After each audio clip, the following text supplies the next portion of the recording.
Before we move on, there's a couple other things I'd like to share with you about the Desmond Theater. It's more than a place for just films to be seen. It was a place, even back at the time Mickey Rooney was there, uh, just the same week or the next week, they had a cooking class there that the Times Herald put on. And as we've already seen, WHLS put on some live performances from the Desmond Theater. Huron Town Hall also had their gatherings at the Desmond. They brought in celebrities, they brought in politicians, they just brought in people that were very interesting to listen to. In this particular picture here, we have Eleanor Roosevelt from Fort Huron at the Town Hall. Of course, later these meetings were held at McMorran. And of course, the big events like celebrating the movie Young Tom Edison. But you notice beyond the theater, right to the south of it, you'll see this gas station that's pretty well lit up. And that's the building we want to look at next. Here's a much better picture of it during the daytime. Of course, the folks that took this picture were probably taking pictures of the National Guard trucks pulling in, but it gives us a real good view of this gas station and also the showroom. Here's a little better picture of the showroom. Over the years, there were several different dealerships there. I think originally it was the Ford Mercury Lincoln dealer, owned by George Hoyt. And then it was a DeSoto Plymouth dealer, which was called Launderville Motors at the time. And then Peyton Motors, which was also DeSoto Plymouth, but carried the Valiant, which was a Dodge product as well. And Jack Peyton later went on to become the owner of the Harrington Hotel. In this short video clip that my dad took in 1942, you can see here that we're coming up on the Harrington Hotel. You can see the signage there. And then just beyond the Harrington Hotel and before you get to the Desmond is when you come to the dealership and the gas station. And this little video clip here gives you a real good look at the showroom. And here you can see one of the cars that's displayed in the very front window.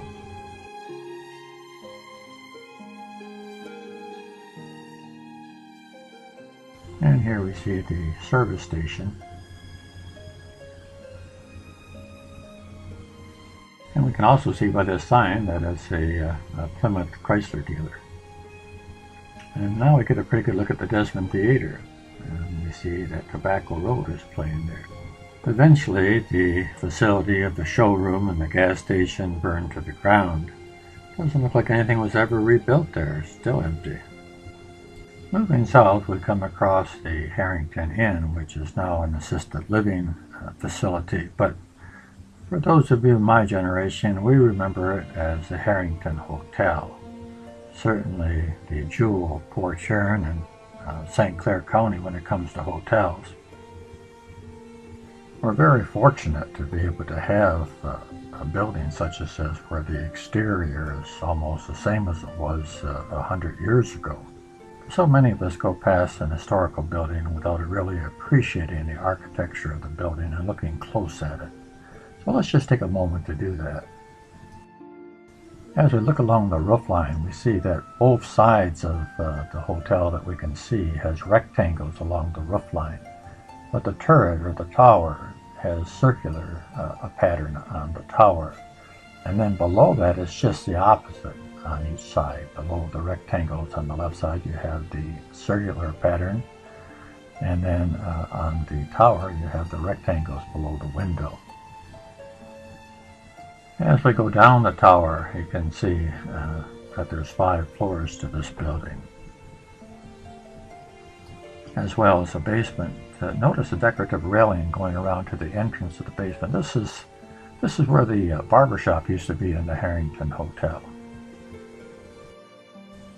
And we see the portico on the side of the building that matches the front balconies, very decorative with the columns. And then as we move up, we see the unique bay windows, a series of 3 that extend from the building.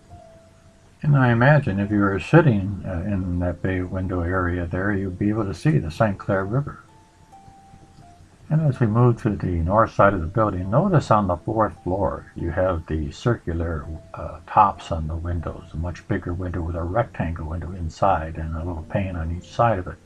This is the only floor that had this type of window. All the rest were either rectangle or a rectangle with a small curvature at the top, which is what the fifth floor had.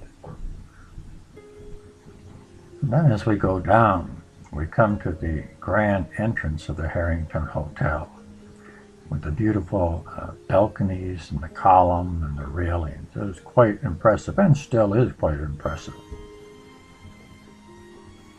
And just to the left of the porch you see there's another entrance, and originally this was to the coffee shop, the Harrington Coffee Shop, and later the Red Fox Tavern. And then on the very edge here you can see part of the fire escape that goes up to the top. This fire escape wasn't always there, as you can see from this picture right here. As you can see, there's nothing on the side of the building except the signage that says Hotel Harrington. So if there was a fire back then, and of course Port Huron was known as Matchstick City, folks have been in a lot of trouble. This is one of the earliest photographs we have of the Hotel Harrington. It's actually a postcard, and you can see in the very front of the hotel, you can see the streetcar tracks running along the road. And then you get a good look at the hotel here. And then in this next photo, you see the colorized version, which was put out a couple years later. Charles Harrington built the hotel in 1896 in honor of his father, which is Daniel Harrington. There's much to be said about Daniel Harrington, which we don't have time for in this video, but O'Brien Atkinson, who wrote his biography, says this, basically in his title: Daniel B. Harrington, Port Huron's greatest pioneer. And he was involved in so many important things in Port Huron, including naming Port Huron. Originally, portions of the territory south of Black River were platted and offered for sale by Pettit and White and Harrington. The village so laid out being called Peru. In 1837, Major John Thorne platted a small piece of land on the north side and called it Paris. The name Port Huron was first applied by Daniel B. Harrington to his plat, the owners of the other plats following and thus consolidating the whole under one name, Port Huron. Well, just by the name Harrington applied to the hotel would bring prestige. Daniel Harrington's residence was in that same area where the Hotel Harrington is. Perhaps even where it's set, the Harrington Hotel set. We don't really know for sure. We do know that it's set between Wall and Pine Street on the east side of the street. And if we look here, you can see the river behind the house. It could have been where the Hotel Harrington sits today, or the Harrington Inn. We just don't know. But the hotel was built and officially opened July 7th, 1896. Postcards of the Harrington Hotel were very popular in Port Huron. Not only were they given out at the Harrington Hotel, but throughout Port Huron. In the earliest postcards, whatever you wrote on a postcard had to be written on the front of the card, and so there was a little space left to the right of the picture that was especially for writing your note. And here we see one, and it says, "This is a picture of the hotel that we're staying at. Just arrived. Dave tonight. Bertha." Maybe Bertha was seeing Dave tonight. On the back of the postcard we see this: John A. Anderson, president and manager, and also the owner. He took over after the Harringtons. We also see that at 150 comfortable rooms, $1.50 to $2 1/4 with lavatory and toilet, $2.50 to $4 with a bath, and the coffee shop and the tap room. And here we can see the price of the hotels, at least comparison to the other hotels in the city, and we see that the Harrington Hotel is the highest price along with the Windermere. Here we see a color postcard, and you can see the place for the writing to the right of the card. And then as we look into this, zoom into the hotel, on the left-hand side, First of all, you don't see the other entrance that was the coffee shop. Originally, that wasn't there. On the north side of the building on the first floor was a billiard room. There were many businessmen that stayed at the Harrington, and I imagine the billiard room got quite competitive. So how do we know there was a billiard room there? Well, we can tell from this map. Here it shows the layout of the Harrington Hotel, and you can see on the north side where it says billiard room. I'd like to thank Chris Troy for supplying these updated pictures of the Harrington Inn. It gives us an opportunity to compare the old with the new. I always think it's really a neat thing to be able to see, like, well, the staircase, for example. The same staircase that people were walking up 117 years ago. The staircase has certainly seen its share of famous people climbing its stairs.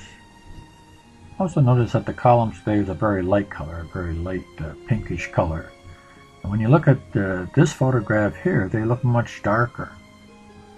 And in this color postcard, a similar view, you can see that they were darker. They were a different color, and I know sometimes artists took liberties with them, but I don't think they would take that kind of a liberty. I think they were very near this color here originally.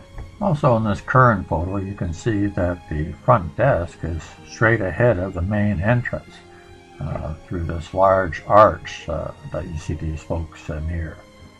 But originally, it was over to the right of that, right in front of the doorway, as you can see in this photograph here. Also today, you can see the ceilings are quite plain and simple, not decorative at all. But back in the original Harrington Hotel, you can see that it had very decorative type ceiling. Quite impressive. On the columns today, there's no light fixtures at all, but on these columns here, you can see what it looks like it's candles. And as you go in closer, there's something below the candles. Now this could have been perhaps gas lighting with the candles as a backup. But we also know that they had electricity then as well. And as you scan up, you can actually see the electric lights in the ceiling. In this later postcard, you can see basically the same structure on the columns, but the below the candles now look like they're crystal shades that are hanging a little fancier. As we go into the dining area of the Harrington Inn today, there's a couple of things I'd like to have you take notice of. First of all, the columns are square, but they still have light fixtures on them if you notice. Also, look at the lighting going down the center. You have shades on these lamps.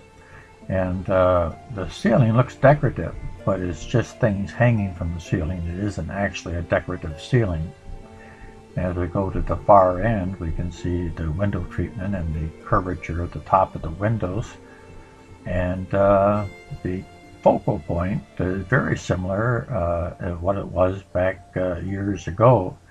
Of course, the only difference would be that it's not a fireplace any further, but the columns are still there. And as we zoom out, we can see the columns here are no longer square, but they're round. And we also see that the light fixtures are still on there, and these fixtures look like candles. Probably the backup system. I'm sure electricity wasn't all that great in those days. Notice that the ceiling, though, is very decorative. There's nothing hanging down from the ceiling itself, is where the decoration is. And the columns look like they're white with a different color cap on them. In this color postcard taken later, you can see the basic difference here is that they have carpeting, carpet runner going down the center. It gives you a good look at the contrast on the white pole, which look almost like a golden cap on the top. And then if you look at the lamps carefully, you'll see that there's glass shades on them now. And then of course the decorative ceiling, which looked like it's trimmed in green to actually match the wallpaper. It looks at the far end.